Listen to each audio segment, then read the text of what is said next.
Não desça aqui, acredite em mim. O taxista dizia isso com os dedos brancos de tanto apertar o volante, os olhos presos em algum ponto da escuridão do estacionamento quase vazio do aeroporto. Eu, trancada no banco de trás, só via duas opções: gritar ou obedecer a um estranho em plena madrugada. Tudo em mim dizia que era loucura ficar dentro daquele carro. Eu ainda não sabia, mas aqueles 5 minutos que ele me obrigou a esperar seriam a linha fina entre a vida que eu conhecia e o fim que alguém já tinha escolhido para mim. Mas antes de eu continuar, verifique se você já se inscreveu no canal, deixe seu like. E me conte nos comentários de onde você está ouvindo minha história. Quero muito saber até onde ela já chegou. Era 00:15 quando percebi que a carteira de Juliano estava esquecida sobre a mesa da sala. Meu filho havia saído apressado há pouco mais de 1 hora, dizendo que precisava pegar o voo das 2 da manhã para Brasília por causa de uma reunião urgente de negócios. Como sempre, eu o ajudei a arrumar a mala sem fazer muitas perguntas. Afinal, eu confiava nele completamente. Ele era meu único filho, tudo o que me restava depois que meu marido morreu há 5 anos. Peguei a carteira de couro e verifiquei o conteúdo. Documentos, cartões, dinheiro. Tudo estava ali. Como ele embarcaria sem isso? O pânico tomou conta de mim. Tentei ligar várias vezes, mas o celular dele apenas tocava sem atender. Olhei para o relógio na parede.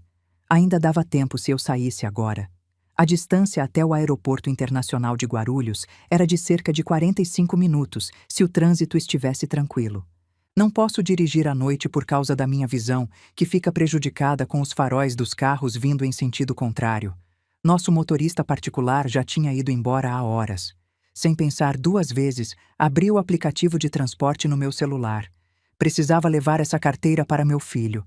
Não podia deixá-lo em apuros.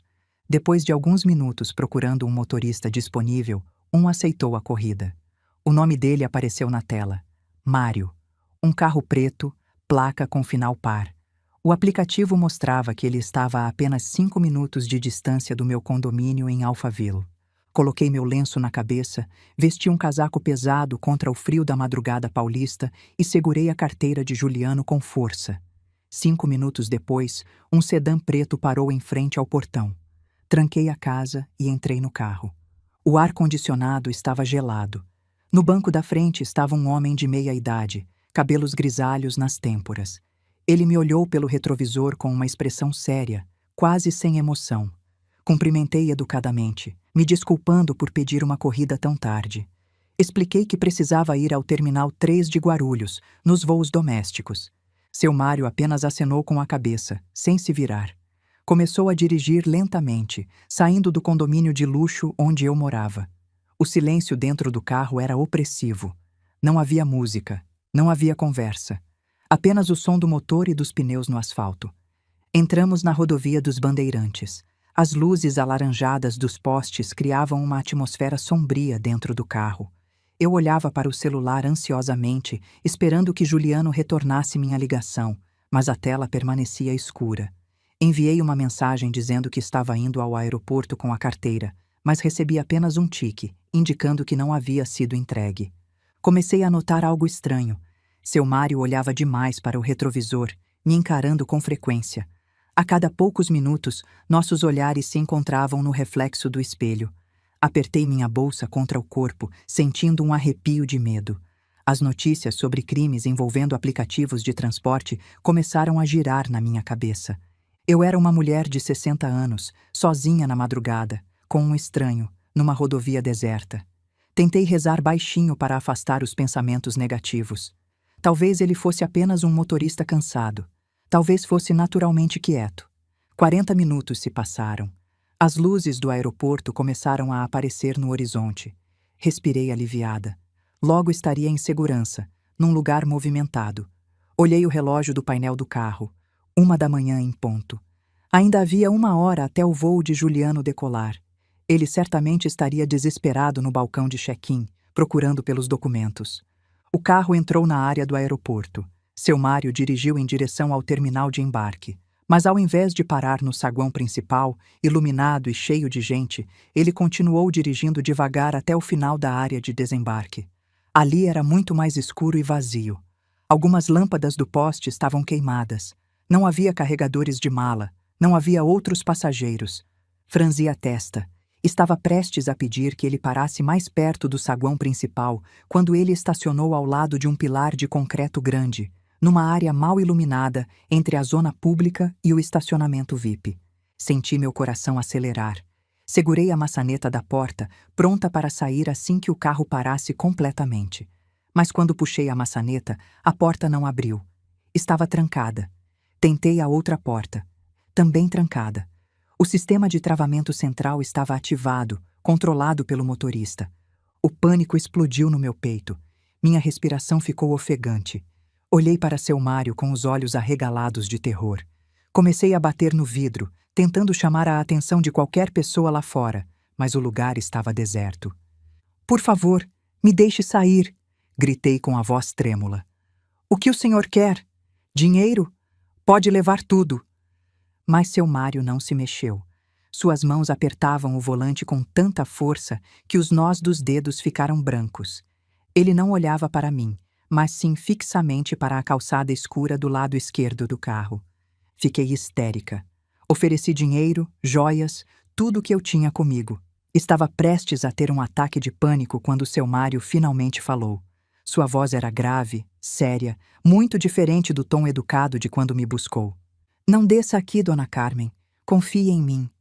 Aquelas palavras me assustaram ainda mais. Como ele sabia meu nome completo? Eu não havia dito. O aplicativo só mostrava o primeiro nome. Meu corpo inteiro tremia. "Por favor." Comecei a chorar. "Por que está fazendo isso comigo?" Seu Mário virou levemente a cabeça. Seu rosto estava tenso, coberto de suor frio, mas seus olhos mostravam determinação, não maldade. "A senhora vai entender em 5 minutos. Confie em mim. Sua vida depende desses 5 minutos." Fiquei paralisada de medo e confusão. Não me atrevi a reagir, com receio de que ele me machucasse. Encolhi-me no banco traseiro, abraçando minha bolsa, rezando para que alguém aparecesse e me salvasse. Cada segundo parecia uma eternidade. Olhei para o relógio digital no painel. 1 minuto. 2 minutos. 3 minutos. O silêncio dentro do carro era sufocante. Lá fora, a escuridão parecia esconder monstros invisíveis. Seu Mário continuava imóvel, os olhos fixos nos retrovisores externos e no vidro da frente, como se estivesse vigiando um inimigo invisível. A tensão era tão grande que eu mal conseguia respirar. Quando o relógio marcou exatamente 5 minutos depois da 1 da manhã, o silêncio foi quebrado de forma brutal. De repente, sirenes estridentes rasgaram a noite. Do nada, 3 viaturas da Polícia Federal surgiram, uma pela frente e 2 por trás. As luzes giratórias azuis e vermelhas iluminaram tudo ao redor, transformando a escuridão em um espetáculo de cores. Dei um grito abafado. Meu primeiro pensamento foi que a polícia tinha vindo prender seu Mário. Senti um lampejo de esperança. Seria salva. Vários policiais desceram das viaturas usando coletes à prova de balas e segurando armas pesadas. Eles se moviam com precisão militar. Ouvi gritos ordenando alguém a se deitar no chão e se render. Abaixei a cabeça, com medo de ser atingida por uma bala perdida. Tapei os ouvidos com as mãos, rezando para que aquele pesadelo terminasse. Mas o que aconteceu em seguida me deixou completamente confusa. Os policiais não apontaram as armas para o nosso carro. Eles passaram correndo por nós e se dirigiram a alguém que estava parado na sombra do pilar de concreto, exatamente onde a porta do passageiro se abriria se seu Mário não a tivesse trancado. Ergui a cabeça lentamente para ver o que estava acontecendo. Os policiais estavam imobilizando um homem vestido com jaqueta preta grossa e um boné que cobria o rosto. O homem tentou resistir, mas havia muitos policiais. Ele foi jogado no chão com força. As mãos foram torcidas para trás e algemadas. Quando o homem se debateu, algo caiu do bolso da jaqueta dele. Uma faca e um pano que parecia estar molhado. Um dos policiais pegou o pano cuidadosamente com luvas e o colocou em um saco plástico de evidências. Um cheiro químico forte chegou até dentro do carro. Um oficial bateu na janela do motorista. Seu Mário abaixou o vidro. O policial fez uma continência rápida para seu Mário, como se eles se conhecessem. Disse que o alvo havia sido capturado e a situação estava controlada. Seu Mário acenou, seus ombros finalmente relaxando. Ele então destrancou as portas do carro. O som do clique foi como música para meus ouvidos. Ainda tremia violentamente, completamente perdida sobre o que acabara de acontecer. Por que os policiais prenderam aquele homem e não seu Mário? Por que o policial cumprimentou seu Mário respeitosamente? Seu Mário se virou para me encarar. Seu rosto agora estava gentil, seus olhos cheios de compaixão. Dona Carmen, deixe-me me apresentar adequadamente. Eu não sou apenas um motorista de aplicativo. Meu nome é Mário Silva, ex-chefe de segurança pessoal do seu falecido marido. Fiquei boquiaberta. Vagamente, o nome me pareceu familiar. O nome de alguém de confiança do meu marido que se aposentou há muito tempo. Seu Mário explicou que foi secretamente encarregado pelo meu marido, antes de ele morrer, de continuar me protegendo à distância. Meu marido sempre teve pressentimentos ruins sobre pessoas que se aproximavam de mim por causa da fortuna da família. Esta noite, seu Mário recebeu informações de que havia um plano sinistro me tendo como alvo. O homem que a polícia prendeu era um assassino de aluguel contratado para me sequestrar. Assim que eu descesse do carro, ele usaria aquele pano embebido em clorofórmio de alta dosagem para me nocautear instantaneamente. Cobri minha boca com as mãos, segurando um grito de horror. Eu quase tinha caminhado direto para minha própria morte. Mas quem foi tão cruel para fazer isso comigo? Perguntei, minha voz falhando. Seu Mário não respondeu com palavras. Ele simplesmente levantou a mão e apontou para longe, para o segundo andar do terminal de embarque, onde havia uma grande parede de vidro. Aquela área era a sala de espera de voos internacionais, não domésticos como a suposta viagem de trabalho de Juliano. Segui a direção do dedo de seu Mário. Através do vidro brilhantemente iluminado, vi uma figura muito familiar. Juliano, meu filho. Ele estava ali, olhando para baixo em direção à confusão na área de estacionamento.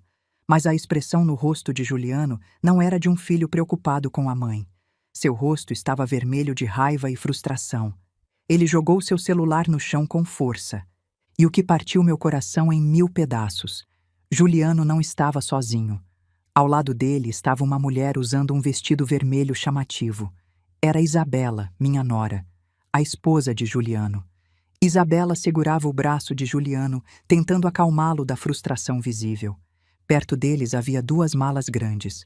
Não malas de viagem de negócios, mas malas de férias. Juliano e Isabela olhavam na direção das viaturas da polícia com expressões de ódio e desapontamento, como se um grande plano deles tivesse acabado de ser arruinado. Meu mundo desabou naquele momento. Lágrimas rolaram pelo meu rosto novamente. Mas desta vez não era de medo, era de uma dor insuportável no peito. A traição estava clara diante dos meus olhos. O filho que amei e criei, junto com a nora que acolhi na família, conspiraram para me matar. A história da viagem de negócios era mentira. A carteira esquecida era uma isca para me fazer sair de casa no meio da noite e vir ao aeroporto para ser assassinada. Eles estavam planejando fugir para o exterior enquanto eu seria sequestrada e morta. Meu corpo seria descartado em algum lugar. Juliano então me reportaria como desaparecida, esperaria o tempo necessário para me declarar morta e herdaria toda a fortuna da família para viver no luxo com Isabela no exterior. A crueldade do plano me deixou nauseada. Seu Mário me deixou chorar por um momento, dando tempo para que eu processasse aquela realidade amarga.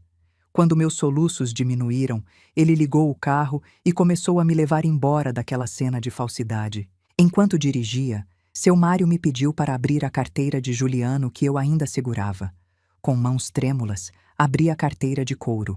Dentro, havia documentos e cartões de crédito, como eu tinha visto. Mas quando removi o dinheiro, notei algo estranho. Entre as notas havia um papel dobrado. Não era um recibo de compra, mas uma passagem aérea só de ida para o exterior em nome de Juliano e Isabela. E atrás da passagem havia outra folha de papel que fez meu sangue ferver. Uma apólice de seguro de vida em meu nome no valor de milhões de reais, aprovada apenas 1 semana atrás, com Juliano como o único beneficiário. Tudo fazia sentido agora. Juliano não precisava desta carteira porque ele já tinha o passaporte e a passagem em outro bolso. Esta carteira foi deixada propositalmente para que eu viesse trazê-la. Se eu tivesse descido do carro naquela hora, teria sido sequestrada, morta e meu corpo descartado. Juliano então me reportaria como desaparecida. Depois sacaria o dinheiro do seguro para viver no luxo com Isabela no exterior. A maldade do plano me deixou sem palavras. Mas no meio de toda aquela dor, um novo sentimento começou a crescer em meu coração. A dor lentamente se transformou em raiva. Uma raiva fria e afiada. Olhei para meu reflexo no espelho de maquiagem do carro. A mulher fraca e ingênua havia desaparecido. No lugar dela estava uma mulher ferida, mas completamente consciente. Limpei minhas lágrimas com força. Olhei para seu Mário através do retrovisor e perguntei o que deveria fazer agora. Seu Mário sorriu de leve, o sorriso de um protetor pronto para a batalha. Ele disse que Juliano ainda não sabia que eu havia descoberto tudo. Para Juliano, este era apenas um sequestro fracassado por causa de uma batida policial. Esta era minha maior vantagem.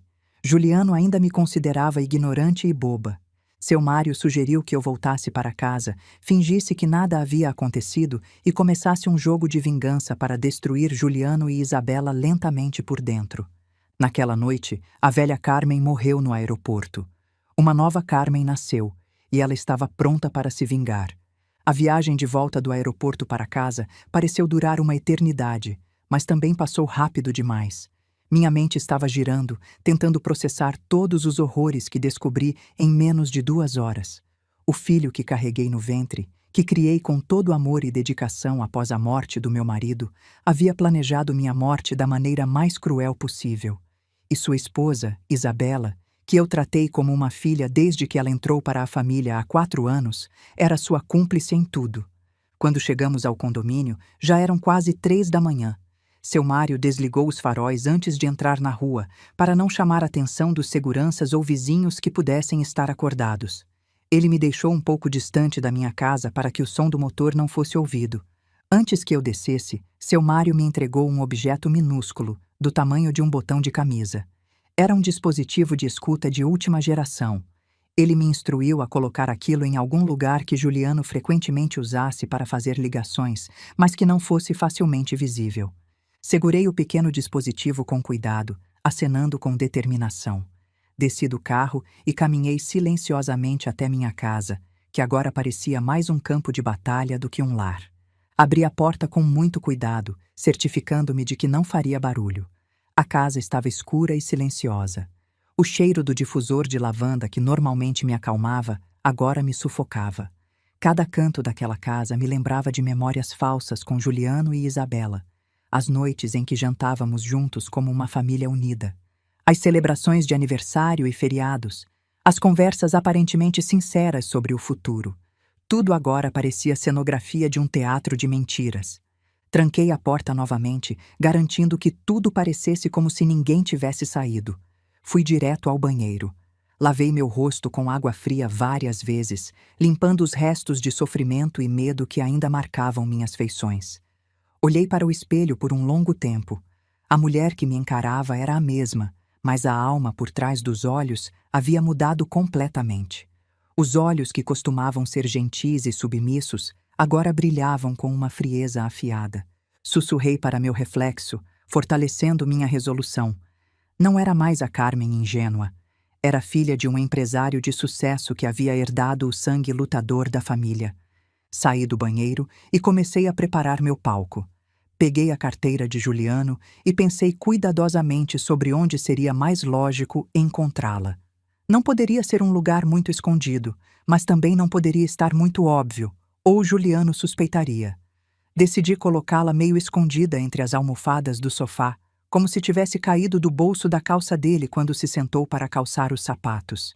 Depois, sentei-me no sofá, liguei a televisão com volume bem baixo e peguei uma revista. Fingi que estava cochilando enquanto esperava notícias dele. Meu coração batia forte quando ouvi o som de um carro se aproximando. Olhei para o relógio de parede, 3h30 da manhã. Tempo suficiente para Juliano ter voltado do aeroporto depois de perceber que seu plano havia falhado ou depois de fingir pânico procurando pela carteira. Ouvi o portão sendo aberto, passos apressados na varanda e então a chave girando na fechadura. A porta se abriu bruscamente. Juliano entrou com a respiração pesada. Sua aparência estava ligeiramente desalinhada, a gravata frouxa, o rosto suado. Mas eu sabia que não era o suor de quem perdeu uma carteira. Era o suor de quem viu a polícia no aeroporto e ficou aterrorizado. Juliano gritou meu nome. Fingi que levei um susto, deixando a revista cair no chão. Bocejei largamente, esfregando os olhos como alguém que acabou de acordar. Perguntei com voz rouca por que ele já estava de volta, já que seu voo era para as 2 da manhã. Juliano pareceu surpreso por um momento ao me ver tão calma e aparentemente acordando de um cochilo no sofá. Ele rapidamente retomou a compostura e começou a despejar suas mentiras. Com um rosto de vítima muito bem ensaiado, ele contou que só percebeu que havia esquecido a carteira quando já estava na rodovia, indo para o aeroporto. Entrou em pânico e decidiu voltar porque seria impossível embarcar sem documentos. Ele também inventou uma história sobre um acidente de caminhão que causou engarrafamento total na rodovia. Por isso demorou tanto para voltar. Ouvi toda aquela lorota com uma expressão de preocupação. Por dentro, queria vomitar a cada palavra que saía da boca dele. Sabia exatamente onde ele estava, observando da janela do terminal enquanto planejava minha morte. Me levantei, segurei o braço dele com carinho falso e disse que também fiquei preocupada porque ele não atendia o telefone.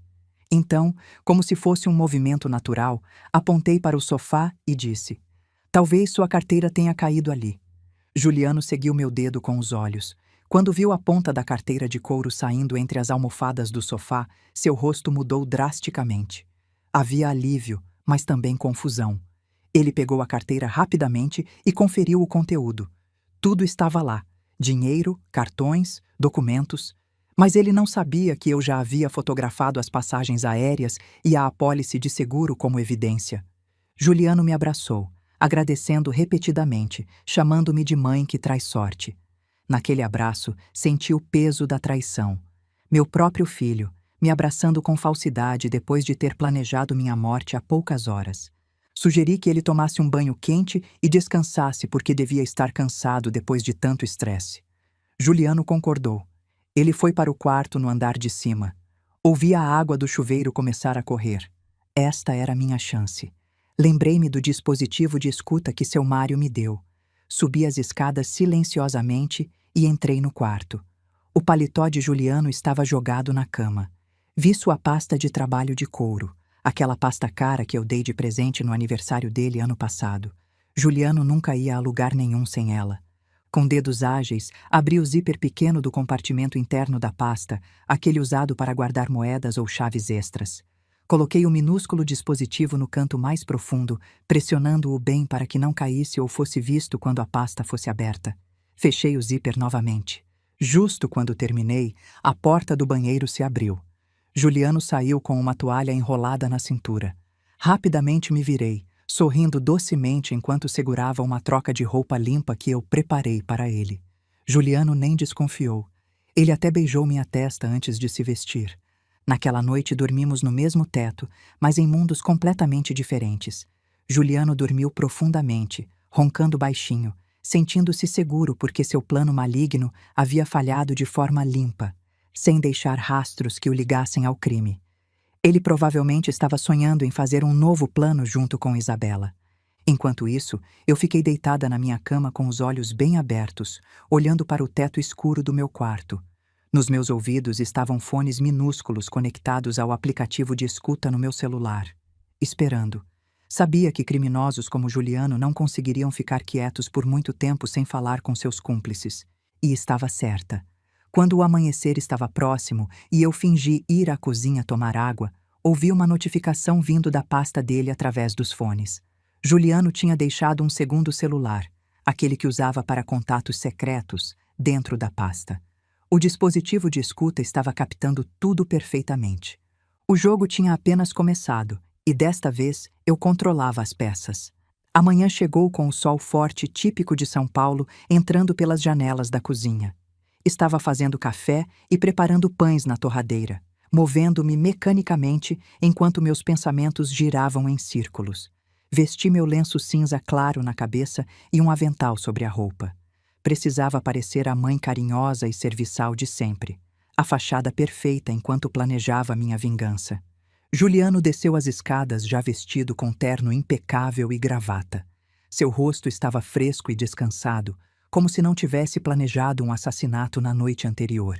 Ele se sentou à mesa, abriu o jornal e começou a ler, um hábito que mantinha apenas para parecer sofisticado.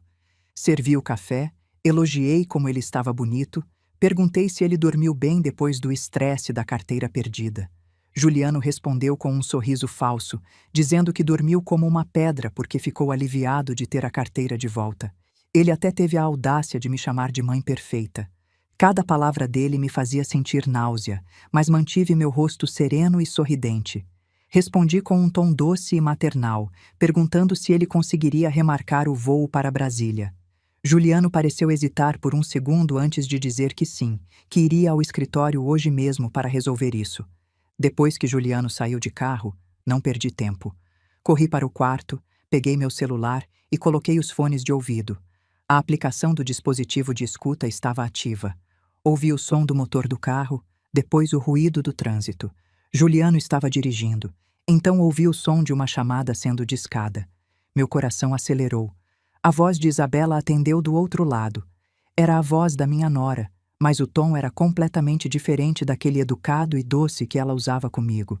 Era uma voz ríspida, nervosa, quase histérica. O que ouvi nos próximos minutos fez meu sangue gelar. Não eram conversas banais de marido e mulher sobre o dia. A conversa deles era pura desespero e raiva. Juliano estava xingando, culpando a polícia por ter arruinado o plano perfeito. Ele berrou que estava sendo perseguido por cobradores de dívidas de jogo online, dívidas que somavam mais de 3 milhões de reais e venciam hoje. Se ele não pagasse, os agiotas ameaçaram invadir tanto o escritório quanto a casa. Sua reputação como empresário seria destruída instantaneamente e ele poderia até ser preso. Isabela estava igualmente desesperada no telefone. Ela lembrou Juliano sobre um plano reserva.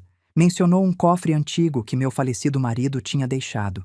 Isabela tinha certeza de que lá dentro havia barras de ouro e certificados de terrenos que ainda não foram transferidos para ninguém. O problema era que ninguém conhecia a combinação do cofre, exceto eu. Isabela pressionou Juliano para me persuadir de qualquer forma a abrir o cofre, ou pelo menos me fazer revelar datas importantes que poderiam ser a senha, aniversários, datas de casamento, qualquer coisa. Juliano concordou com a ideia. Disse que voltaria para casa mais cedo e traria presentes para mim, para que eu ficasse emocionada e vulnerável. Então seria mais fácil me manipular para conseguir o que queriam. Desliguei a gravação e imediatamente liguei para seu Mário. Meia hora depois, seu carro estava estacionado na frente de casa. Entrei rapidamente, carregando uma pasta com documentos importantes que tirei do meu cofre pessoal no quarto. Seu Mário dirigiu direto para o centro da cidade. Fomos primeiro ao Banco Central, onde transferi a maior parte do dinheiro das contas conjuntas para uma nova conta individual que Juliano não conhecia. Também bloqueei o acesso dele aos cartões de crédito adicionais, alegando à gerente do banco que havia suspeita de fraude, já que a carteira tinha sido perdida. Depois, fomos ao cartório do notário de confiança do meu falecido marido. Lá, criei um documento de proteção temporária de bens. Expliquei ao Dr. Mendes, o notário, que suspeitava de atividades suspeitas e queria garantir que ninguém pudesse tocar nos meus ativos sem ordens judiciais rigorosas. Dr. Mendes, que conhecia minha família há décadas, entendeu perfeitamente e processou tudo com discrição. Eu estava cortando as garras da cobra antes que ela pudesse me morder novamente. Juliano logo perceberia que a torneira do dinheiro estava secando. Quando voltei para casa no final da tarde, me senti um pouco mais forte. Havia tomado as primeiras medidas para me proteger, mas sabia que isso só enfureceria Juliano e Isabela ainda mais quando descobrissem. Exatamente como havia prometido na ligação da manhã, Juliano voltou para casa mais cedo naquele dia. Ele chegou carregando um enorme buquê de rosas vermelhas e uma sacola pequena de farmácia. Abri a porta com um sorriso falso, fingindo surpresa e alegria. Juliano me entregou as flores, beijou meu rosto e então tirou da sacola um frasco de vitaminas importadas caríssimas. Ele disse com voz cheia de falsa preocupação que eu estava parecendo pálida e cansada ultimamente, e que havia comprado as melhores vitaminas do mercado, especialmente para mim cuidar da minha saúde.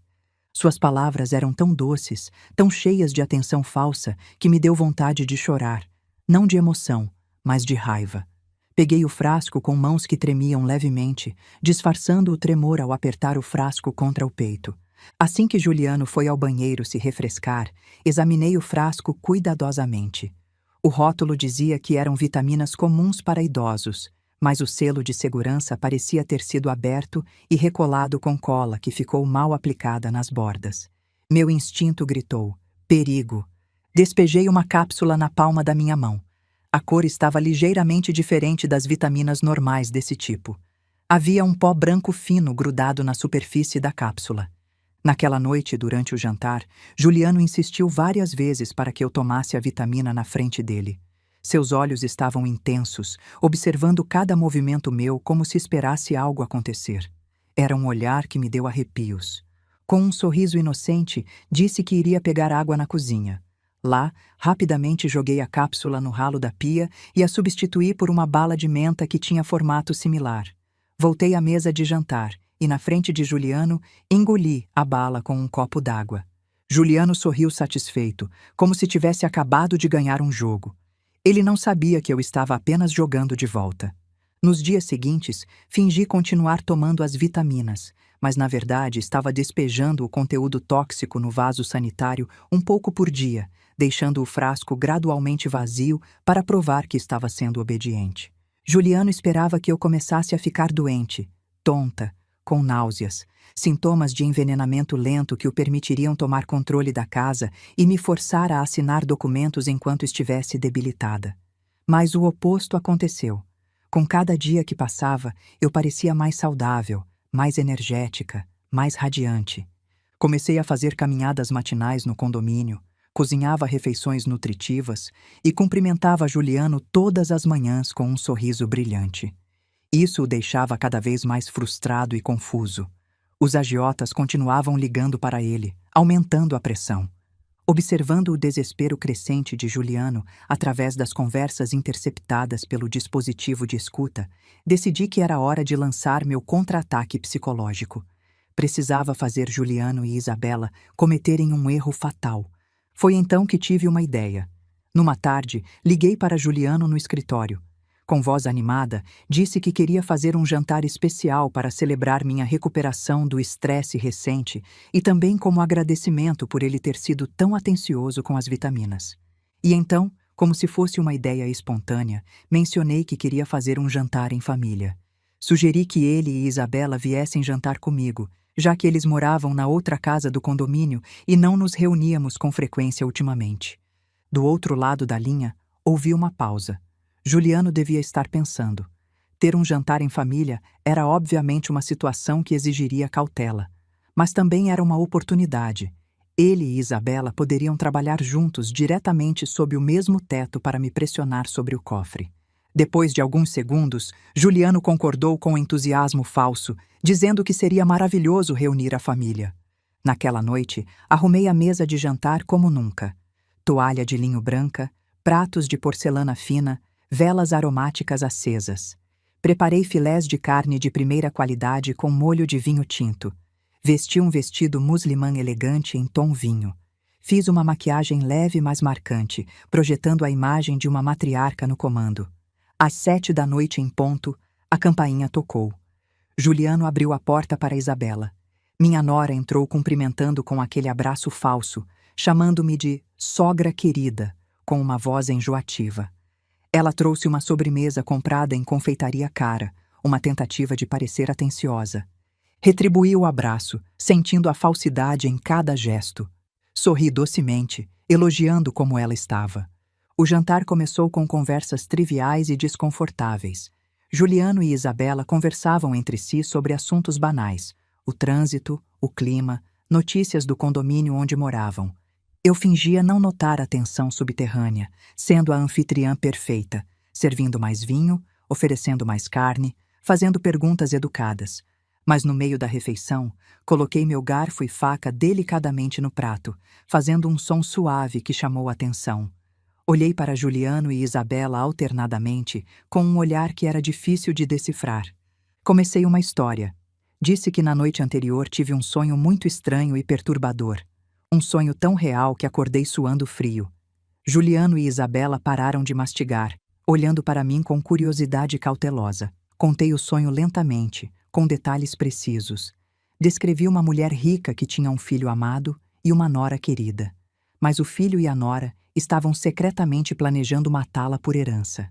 No sonho, havia uma cena no aeroporto, uma tentativa de sequestro, veneno em remédios. O rosto de Isabela ficou branco como papel. O garfo em sua mão tilintou alto contra o prato. Juliano engasgou com a comida, tossindo violentamente e tendo que beber água rapidamente. A tensão na sala ficou tão espessa que podia ser cortada com uma faca. Então eu ri, uma risada leve e despreocupada. Disse como aquele sonho era absurdo e ridículo. Porque jamais meu filho amado Juliano, que me ama tanto, ou minha nora Isabela, que sempre foi tão respeitosa comigo, fariam algo tão cruel, certo? Minhas palavras soaram como lâminas afiadas, cortando fino as defesas mentais dos dois traidores. Juliano mal conseguiu balbuciar uma concordância. Isabela forçou um sorriso que mais pareceu uma careta. Mas eu não havia terminado. Antes que eles pudessem recuperar o fôlego, larguei minha bomba atômica. Com um rosto inocente, mencionei que aquele sonho me fez pensar sobre a fragilidade da vida. Que eu poderia morrer a qualquer momento. Um acidente, uma doença súbita, quem sabe? Por isso continuei. Fui ao cartório naquela manhã e mudei completamente meu testamento. Juliano imediatamente endireitou as costas, seus olhos brilhando com esperança, pensando que eu finalmente havia feito um testamento favorecendo ele. Mas então destruí essa esperança em pedaços. Expliquei calmamente que decidi se eu morrer de forma repentina ou sob circunstâncias suspeitas antes dos 75 anos, todos os meus bens, a casa, os terrenos, os depósitos, as ações da empresa, o conteúdo de qualquer cofre, serão automaticamente doados 100% para instituições de caridade, orfanatos e fundações de pesquisa contra o câncer. Nenhum centavo ficaria com a família. Porque tenho certeza de que meu filho independente e trabalhador consegue viver sem depender da herança da mãe. Silêncio.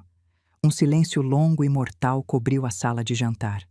O rosto de Juliano ficou cinza, como se todo o sangue tivesse sido drenado. A boca de Isabela se abriu levemente em choque. O plano inteiro deles de me matar havia acabado de se tornar inútil. Se me matassem agora ou amanhã, não receberiam nada além de dívidas. Olhei para eles com um sorriso doce e mortal e perguntei gentilmente: há algo errado com minha decisão? Afinal, caridade é uma causa nobre, não é? Juliano tentou falar, mas sua voz saiu engasgada. Ele gaguejou algo sobre a decisão ser muito drástica, que eu deveria pensar na família. Cortei suas palavras rapidamente, mas educadamente. Disse que já estava decidido e registrado legalmente. Voltei a cortar meu bife calmamente, mastigando devagar, saboreando cada pedaço, e também saboreando a expressão de derrota absoluta nos rostos dos dois criminosos sentados na minha frente. Aquele jantar se tornou o pior da vida deles. O sabor de carne wagyu em suas bocas deve ter virado cinzas e desespero. No canto da sala, uma luzinha vermelha minúscula de uma câmera escondida que seu Mário instalou anteriormente piscava suavemente, gravando cada segundo das expressões aterrorizadas deles, evidências iniciais da destruição deles. Juliano e Isabela saíram da minha casa naquela noite como zumbis, com passos cambaleantes e rostos destruídos. Assisti através da janela enquanto eles entravam no carro e partiam, voltando para a casa deles no mesmo condomínio, a apenas algumas ruas de distância. Naquele momento, olhando para os rostos destruídos de Juliano e Isabela. Saindo da minha casa, tive que decidir, parar ou continuar. Se você estivesse no meu lugar, o que faria? Me conta aí. Escreva justiça se você iria até as últimas consequências. Ou escreva exagero se você acha que eu deveria parar por aqui. Sabia exatamente o que fariam quando chegassem lá. Entrariam em pânico total, discutiriam desesperadamente sobre o que fazer agora que o plano havia desmoronado. Assim que as luzes traseiras do carro desapareceram, peguei meu celular e coloquei os fones de ouvido. O aplicativo de rastreamento que seu Mário havia instalado no carro de Juliano mostrava que ele estava indo exatamente para onde eu esperava, a casa deles no condomínio. Enquanto eles dirigiam aquela curta distância, o dispositivo de escuta na pasta de Juliano captava sua conversa desesperada. Juliano socava o volante repetidamente, xingando. Isabela estava ao lado dele, sua voz aguda e acusatória. O plano deles de me matar estava agora completamente inútil. Sem herança para ganhar, não fazia sentido me assassinar. Mas a dívida de Juliano com os agiotas ainda estava lá, crescendo com juros absurdos a cada dia. O prazo final era amanhã. Se não pagasse, homens violentos viriam cobrá-lo. Isabela culpava Juliano por ser incompetente, por não conseguir controlar nem a própria mãe. Juliano revidava, gritando que tinha sido ela quem insistiu que o plano do aeroporto era infalível. Eles brigaram ferozmente durante todo o caminho até em casa, revelando a podridão que sempre esteve na base do relacionamento deles. Mesmo sendo marido e mulher legalmente casados, a união deles não era baseada em amor verdadeiro, mas em ganância compartilhada. E quando o desastre chega, até casais se viram uns contra os outros. Na manhã seguinte, recebi uma mensagem de texto fria de Juliano dizendo que ele tinha trabalho urgente e ficaria no escritório o dia todo, possivelmente até tarde da noite. Respondi com um simples "Ok, filho, cuide-se", como uma mãe preocupada faria. Mas através das escutas, eu sabia a verdade.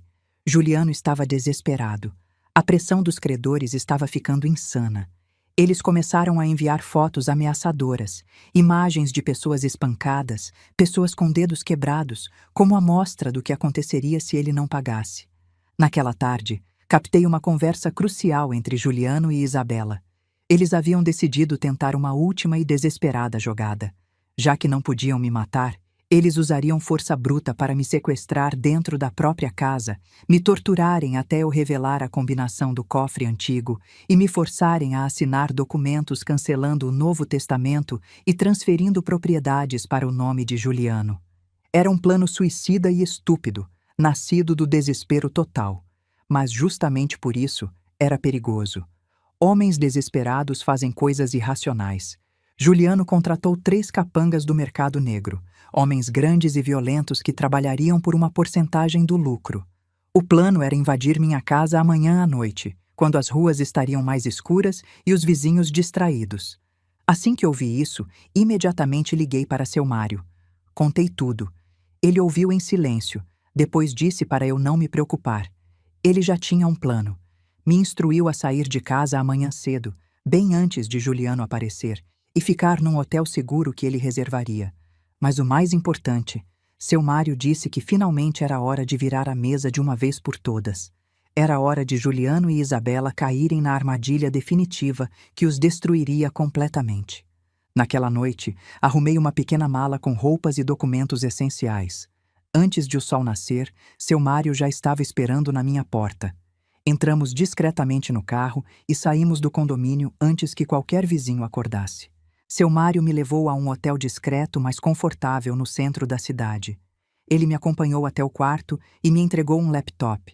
Disse que precisávamos preparar o palco para o grande final. Com mãos trêmulas de antecipação, sentei na cama e escutei seu plano. A isca seria simples, mas irresistível. Eu faria uma chamada de vídeo ao vivo para a casa através do laptop que seu Mário deixara ligado na sala. Quando Juliano, Isabela e seus capangas invadissem a casa procurando por mim, eles encontrariam o laptop ligado com minha imagem na tela. E eu ofereceria a eles o que mais desejavam, a localização do tesouro secreto. Mas não seria na casa. Seria num lugar específico que seu Mário já estava preparando. Durante todo o dia, fiquei no quarto do hotel, nervosa, mas determinada. Praticamente não comi. Apenas bebi água e chá, enquanto repassava mentalmente cada etapa do plano. Seu Mário entrava e saía, coordenando com seus contatos na Polícia Federal, garantindo que tudo estava no lugar. Quando o céu começou a escurecer e o relógio marcou 7 da noite, seu Mário voltou ao quarto. Disse que era hora. Os movimentos de Juliano indicavam que ele estava a caminho da casa com a van cheia de criminosos. Isabela estava com ele. Abri o software de vídeo no laptop. A tela mostrou a sala da minha casa, vazia e quieta. O laptop que deixamos lá estava posicionado perfeitamente na mesa de centro. 40 minutos depois, através da câmera do laptop, vi a porta da frente se abrir violentamente. Juliano entrou primeiro, seguido por Isabela e 3 homens enormes e assustadores. Eles se espalharam pela casa, revirando tudo, procurando por mim, gritando meu nome. Quando finalmente desceram de volta à sala, frustrados por não me encontrar, Juliano viu o laptop. A tela estava acesa, mostrando meu rosto. Ele correu até o laptop, seus olhos arregalados. Isabela e os outros se aglomeraram atrás dele. Comecei a falar. Minha voz saiu calma e fria através dos alto-falantes. Cumprimentei Juliano, Isabela e os convidados inesperados. Disse que sabia que eles viriam. Juliano estava respirando pesado, o rosto vermelho de raiva e desespero. Ele berrou, exigindo que eu voltasse para casa imediatamente. Isabela estava ao lado dele, seus olhos cheios de lágrimas de frustração. Permaneci calma. Disse que não voltaria. Mas então, como se estivesse fazendo um favor enorme, ofereci uma solução. Disse que ainda possuía um tesouro não registrado no testamento. Herança do meu marido em forma de barras de ouro e dinheiro em moeda estrangeira, guardado num lugar secreto. O valor seria suficiente para pagar todas as dívidas de Juliano e ainda sobrar muito para ele e Isabela viverem confortavelmente. Vi os olhos deles brilharem com avareza renovada. Eles se entreolharam, a esperança desesperada voltando. Continuei falando. Disse que o tesouro estava escondido num antigo depósito da família, um prédio de uma antiga fábrica de tecidos que meu marido possuía nos arredores da zona industrial de Guarulhos. Estava abandonado há anos, o lugar perfeito para esconder coisas valiosas e ilegais. Dei instruções específicas. O tesouro estava enterrado sob o piso de concreto na sala dos fundos, exatamente embaixo da máquina de tecer número 7. Eles precisariam quebrar o concreto. Também forneci a combinação do cofre de metal que estava enterrado, a data do nosso casamento invertida. Aqueles detalhes específicos e convincentes fizeram parecer completamente verdadeiro. Juliano não tinha razão para duvidar. Ele conhecia aquele depósito. Tinha ido lá uma vez no início do casamento. O lugar estava realmente abandonado e seria um esconderijo perfeito. Sem perder tempo, Juliano desligou o laptop e berrou ordens para os capangas. Mandou que pegassem pés de cabra e pás do carro. Eles precisavam ir até aquele depósito agora. O dinheiro estava ao alcance deles. Assisti através do sistema de GPS enquanto eles corriam para a van e aceleravam pelas ruas, dirigindo como loucos em direção à zona industrial de Guarulhos. Juliano dirigia como um maníaco, passando sinais vermelhos, ultrapassando carros perigosamente. Na cabeça dele havia apenas a imagem de barras de ouro brilhantes. Seu Mário, sentado ao meu lado no quarto do hotel, também estava monitorando. Ele falou baixo no rádio com seus contatos, confirmando que tudo estava pronto no destino final. 40 minutos de viagem tensa. A van de Juliano chegou à área industrial decadente. As ruas estavam cheias de buracos e mato crescido. O prédio do velho depósito ficava no fim de uma rua sem saída, suas paredes descascadas e janelas quebradas, dando uma aparência fantasmagórica. Juliano bateu a van contra o portão enferrujado, que se abriu com o impacto. Eles entraram no pátio e pularam para fora do veículo. Juliano estava carregando pés de cabra e picaretas que trouxe do porta-malas. Distribuiu ferramentas para os capangas. Eles arrombaram a porta principal do depósito, que estava podre e quebrou facilmente. Entraram na escuridão. O cheiro de mofo, poeira e fezes de rato invadiu as narinas deles. O lugar era enorme e sombrio. Apenas a lanterna de Isabela iluminava o caminho, criando sombras dançantes assustadoras nas paredes. Juliano liderava a marcha, correndo para os fundos do depósito, procurando pela velha máquina número 7. Seus passos ecoavam no espaço vazio. Finalmente a encontraram, um monstro de metal enferrujado coberto de décadas de sujeira. Juliano apontou para o chão sob a máquina. Gritou para os capangas começarem a quebrar o concreto. O som de metal batendo em concreto rasgou o silêncio da noite. Faíscas voaram. Eles trabalharam como loucos, se revezando para martelar o chão até que rachaduras aparecessem. Suor escorria de seus corpos, os músculos ardiam, mas a promessa de ouro os mantinha trabalhando. Isabela segurava a lanterna, os olhos fixos no buraco que crescia. Seus lábios sussurravam palavras de encorajamento para Juliano. Depois de quase 1 hora de trabalho brutal, a ponta da picareta de um dos capangas atingiu algo sólido que não era terra. Um som metálico ressoou. Juliano mandou parar. Mandou Isabela aproximar a luz. Lá, sob os escombros de concreto e terra, estava um cofre de metal de tamanho médio. Parecia pesado e robusto. O coração de Juliano praticamente explodiu de alegria. Era real. O tesouro era real.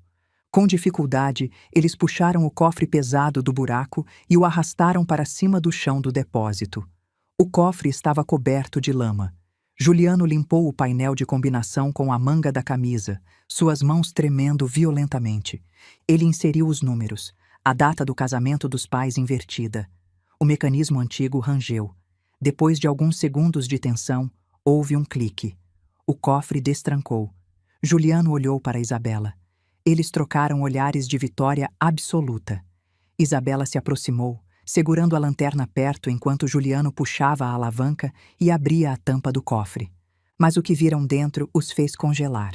Não havia luz dourada de barras de ouro. Não havia maços de dólares. Não havia joias de diamante. O cofre estava cheio de papel. Apenas papel. Documentos velhos, pastas de arquivo e fotos grandes impressas. Juliano, em pânico, começou a revirar o conteúdo desesperadamente, esperando que o ouro estivesse enterrado sob os papéis. Mas não. Era só papel até o fundo. Ele pegou um dos papéis e o leu sob a luz da lanterna de Isabela. Era uma cópia dos registros de dívidas de jogo online dele, completo com transações e juros compostos. Outro papel era a prova de transferências bancárias suspeitas. Outro era uma cópia da apólice de seguro fraudulenta. E o pior, as fotos. Fotos dele e Isabela no aeroporto naquela noite. Fotos do jantar onde suas expressões de culpa foram capturadas. Fotos de câmeras de segurança deles contratando os criminosos. No topo da pilha de documentos havia um envelope branco com minha caligrafia. Presente para traidores. Juliano abriu o envelope com dedos trêmulos. Dentro, um único cartão com a mensagem: "O tesouro que procuram não está aqui. O que está aqui são as provas dos seus crimes que coletei. Aproveitem seu tempo com essas provas, porque a polícia está a caminho."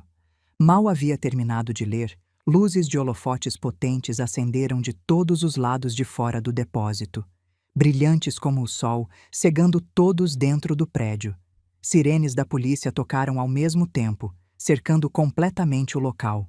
A voz amplificada de um megafone ecoou: "Aqui é a Polícia Federal. O prédio está cercado. Saiam com as mãos na cabeça, ou seremos forçados a usar a força." Juliano deixou cair o papel no chão. Suas pernas falharam. Ele caiu de joelhos ao lado do cofre que o havia enganado. Isabela soltou um grito histérico, começando a bater no peito de Juliano, culpando-o por tudo. Os 3 capangas tentaram fugir pela porta dos fundos, mas policiais armados já haviam invadido por lá. Eles foram derrubados no chão imundo, algemados com força. Juliano ainda estava de joelhos no chão quando policiais entraram e o arrastaram para cima. Isabela estava soluçando incontrolavelmente enquanto também era algemada. Naquela noite, no depósito empoeirado, a caça ao tesouro terminou não com riqueza, mas com algemas de aço frio. Juliano e Isabela, unidos pela ganância, agora estavam presos juntos no buraco que eles mesmos cavaram. As luzes estroboscópicas azuis e vermelhas das viaturas policiais iluminavam o depósito abandonado como se fosse um palco teatral macabro. A poeira suspensa no ar brilhava nos feixes de luz, criando uma atmosfera surreal. Eu estava assistindo tudo através de uma transmissão ao vivo das câmeras que seu Mário havia escondido estrategicamente no local. Do conforto do quarto do hotel, via cada detalhe da prisão. Juliano estava sendo arrastado para fora do depósito pelos policiais, seus braços algemados atrás das costas. Seu terno caro, que ele usava para parecer bem-sucedido, estava rasgado e coberto de sujeira. O rosto estava manchado de lágrimas e terra. Isabela estava em estado ainda pior. Ela havia entrado em histeria completa, gritando, chorando, tentando se soltar das algemas. Sua roupa estava suja e rasgada. O rosto estava borrado e grotesco, como uma máscara de carnaval derretida.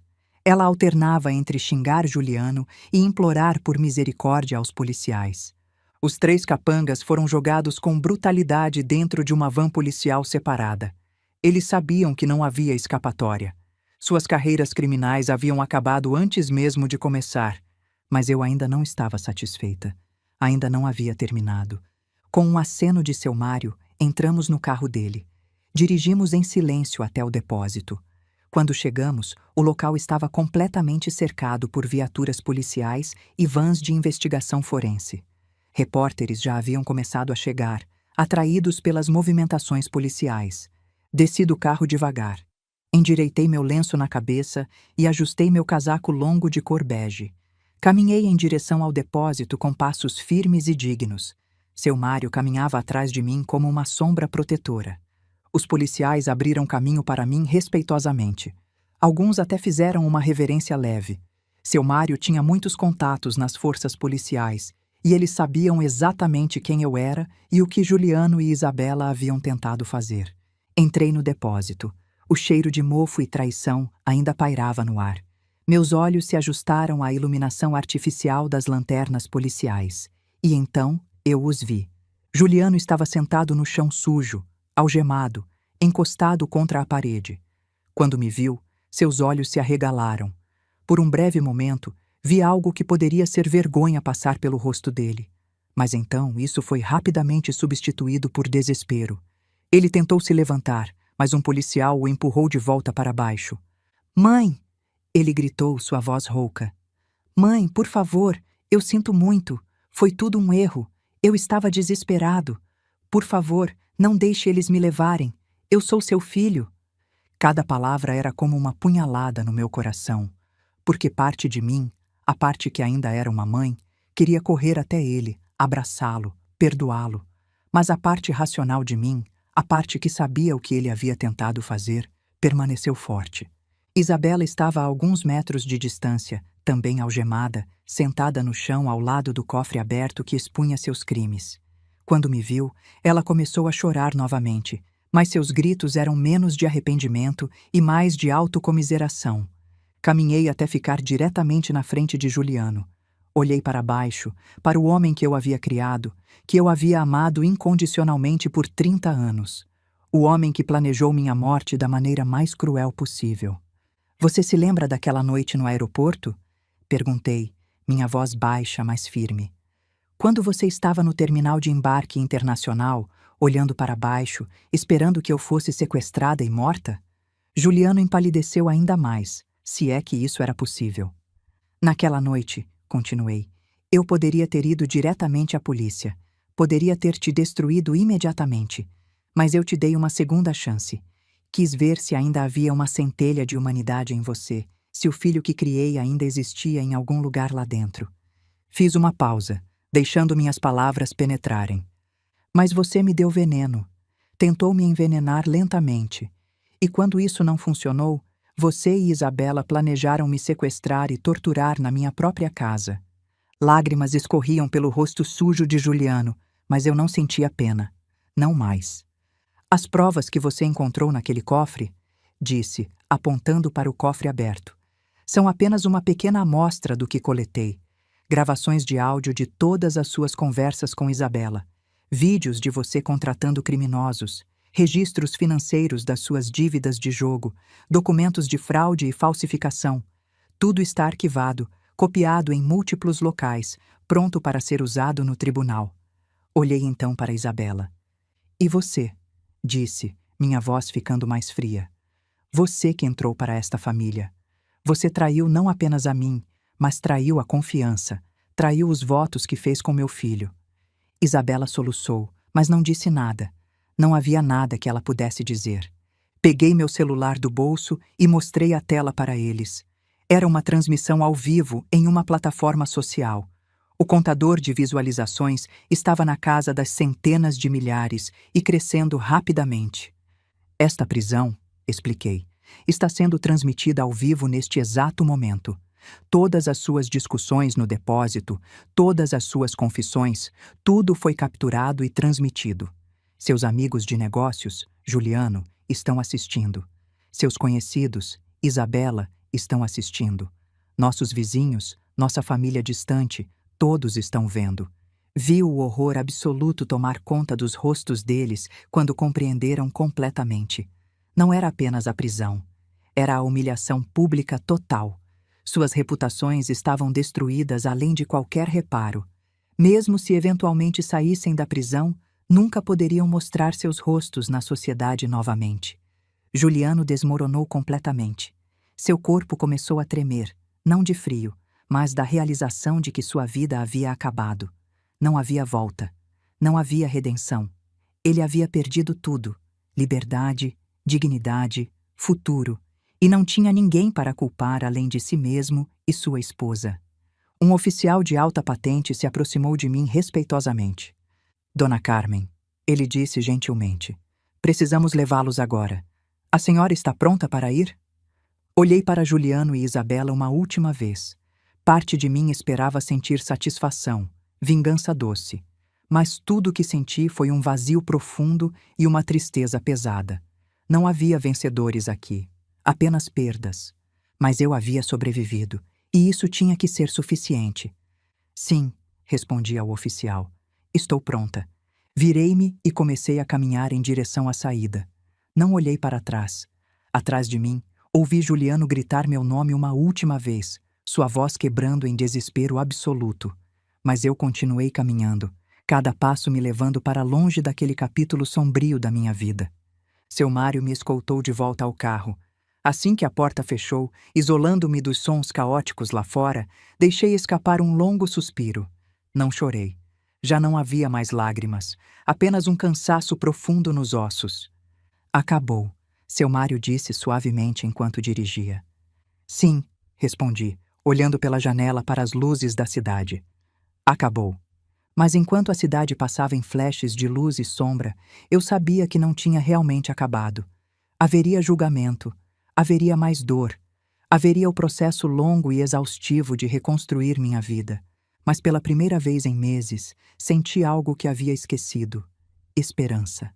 6 meses se passaram desde aquela noite horrível no depósito abandonado.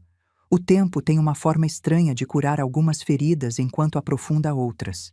Sentar aqui agora, no terraço ensolarado da minha casa renovada, é quase surreal pensar em tudo o que aconteceu. O processo judicial de Juliano e Isabela foi rápido e definitivo. Com a montanha de evidências que seu Mário e eu coletamos, gravações de áudio, vídeos, documentos financeiros, testemunhos, não havia defesa possível. Nem o melhor advogado do país poderia salvá-los. Juliano recebeu uma sentença de 15 anos por tentativa de homicídio premeditado, fraude, falsificação de documentos e conspiração criminal. Isabela recebeu 12 anos como cúmplice em todos esses crimes. Mas as sentenças criminais foram apenas o começo de seus sofrimentos. A vida na prisão tem sido particularmente cruel para eles. Através de contatos que mantive no sistema judicial, mais para garantir que a justiça estava sendo servida do que por qualquer vingança restante, soube que Juliano se tornou alvo dentro da penitenciária. As notícias sobre suas dívidas de jogo chegaram até lá. Os sindicatos do crime que controlam o jogo online têm braços longos, e eles não esquecem dívidas de 3 milhões de reais. Juliano é constantemente extorquido e ameaçado por outros prisioneiros que trabalham para os credores. Sua comida é roubada. Ele dorme no chão frio porque sua cama foi tomada. Seu rosto, que já foi bem cuidado, agora está marcado com cicatrizes de brigas que foi forçado a participar. A cada visita de rotina que os assistentes sociais fazem, relatam que Juliano está cada vez mais magro, mais paranoico, mais quebrado. Ele não tem visitantes, nenhum amigo, nenhuma família. Eu sou a única família que ele tinha, e ele destruiu isso com suas próprias mãos. Isabela não está melhor. Na prisão feminina, ela é ostracizada por todos. Seu crime, conspirar para matar a sogra, é considerado particularmente desprezível mesmo entre criminosas. As outras detentas a tratam com desprezo aberto.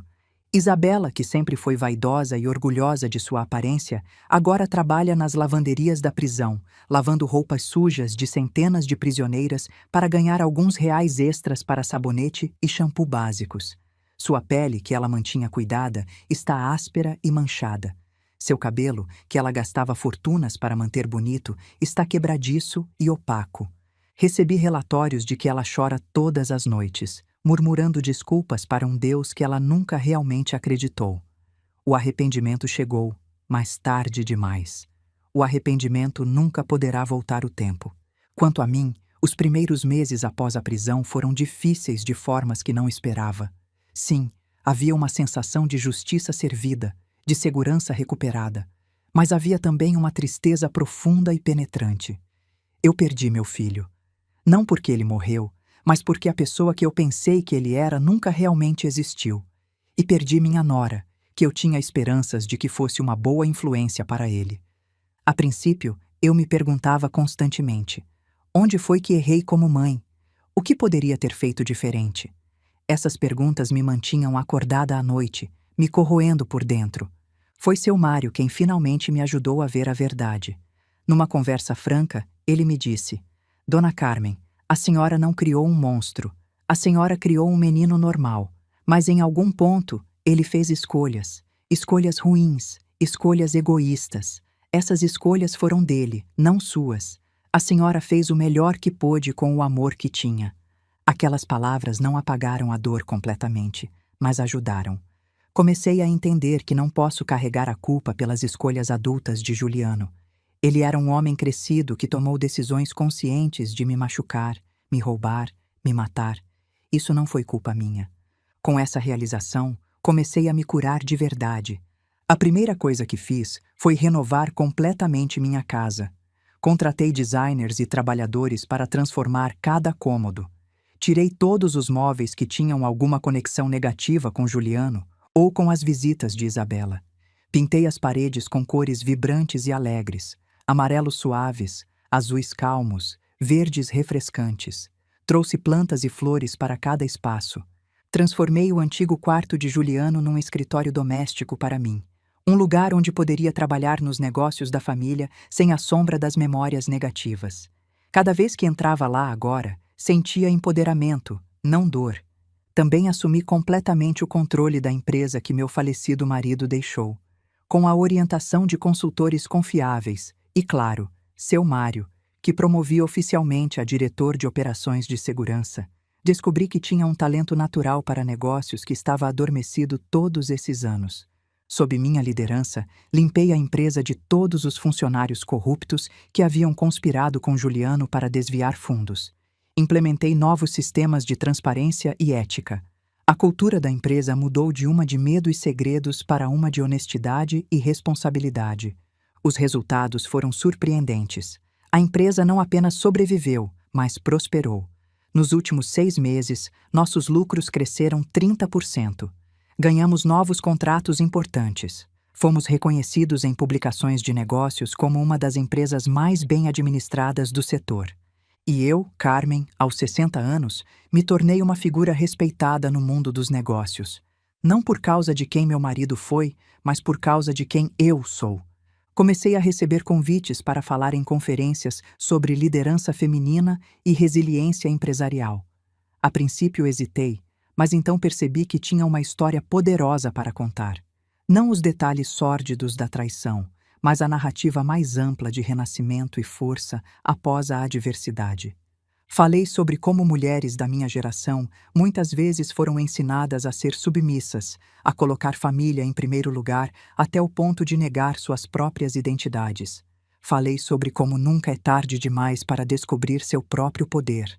Falei sobre como a confiança deve ser dada com sabedoria, mas que a traição não deve nos destruir, deve nos fortalecer.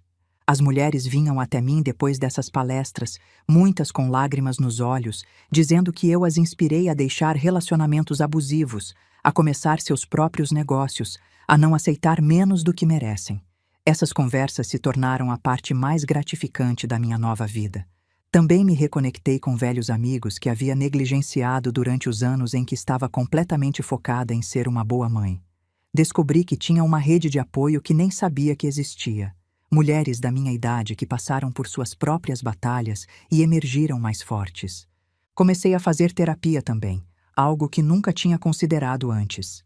Minha terapeuta, doutora Beatriz, me ajudou a processar o trauma da traição de uma forma saudável. Ela me ensinou que perdoar não significa esquecer ou reconciliar, significa liberar a raiva que estava me envenenando por dentro. Eventualmente, cheguei a um lugar de paz. Perdoei Juliano e Isabela, não por eles, mas por mim. Perdoei para que eu pudesse seguir em frente sem carregar o peso do ódio. Eles ainda estão pagando por seus crimes na prisão, e eu não interferi nem para ajudá-los nem para prejudicá-los mais. Deixei a justiça seguir seu curso. Hoje, enquanto tomo meu café da manhã neste terraço ensolarado, olhando para o jardim que redesenhei cheio de flores coloridas e pássaros cantando, sinto algo que não sentia há muito tempo: paz genuína. Meu telefone toca. É uma mensagem de seu Mário. Ele está do lado de fora, pronto para me levar ao aeroporto. Hoje é o dia que estive esperando por meses. Vou fazer a peregrinação a Meca, um sonho que tive por décadas, mas nunca realizei, porque sempre coloquei as necessidades de outros antes das minhas. Depois, passarei mais 2 semanas viajando pela Turquia, vendo as mesquitas históricas, os mercados vibrantes, mergulhando na cultura e na espiritualidade. Esta viagem é só minha. Não estou indo para agradar ninguém ou cuidar de ninguém. É puramente para minha alma, meu crescimento espiritual, minha alegria pessoal. Pego minha mala pequena que preparei na noite passada e desço as escadas. A casa parece sorrir para mim enquanto passo. Não mais um lugar de dor, mas um verdadeiro lar. Seu Mário está esperando ao lado do carro, sorrindo calorosamente quando me vê. "Pronta para sua aventura, dona Carmen?" Ele pergunta. "Mais do que pronta, seu Mário", respondo sorrindo de volta. "Mais do que pronta." Ele abre a porta do carro para mim e entro.